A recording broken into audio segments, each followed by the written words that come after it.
to'yingizga to'y olmadim onajon. Ha, onam, bizni kimlarga tashlab ketdingiz?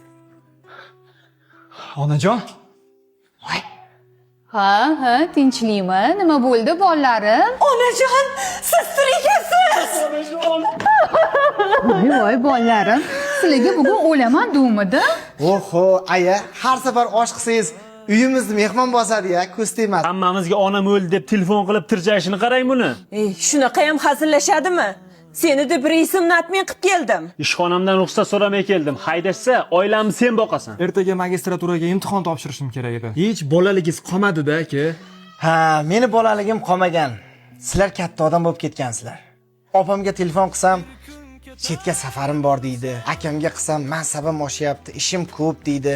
Sen bo'lsa, hali u imtihonim bor, bu imtihonim bor deysan. Shunga shunaqa hazil qilish kerakmi? Ey opa, bugungi hazil ertaga kim bo'lsa-chi? Onamni nech kundan beri mazalari yo'q. Aka-ukalaring kelmay qo'yishdi, hatto tushlarimga kirib chiqyapti deydi. Sizlarga telefon qilsam, mana reysam qolar ekan, isham qochib ketmas ekan. Bir kun kelib diydor ko'rishish uchun onam o'lishlari shartmi? Bizneslarni deb Ey, bir kun kelib dunyoni pulini topishinglar mumkin. Lekin onamni qaytib topa olmaysizlar.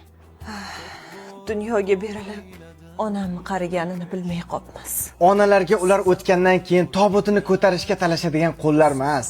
Ular tirik paytda bir piyola choy uzatadigan qo'llar kerak deydi.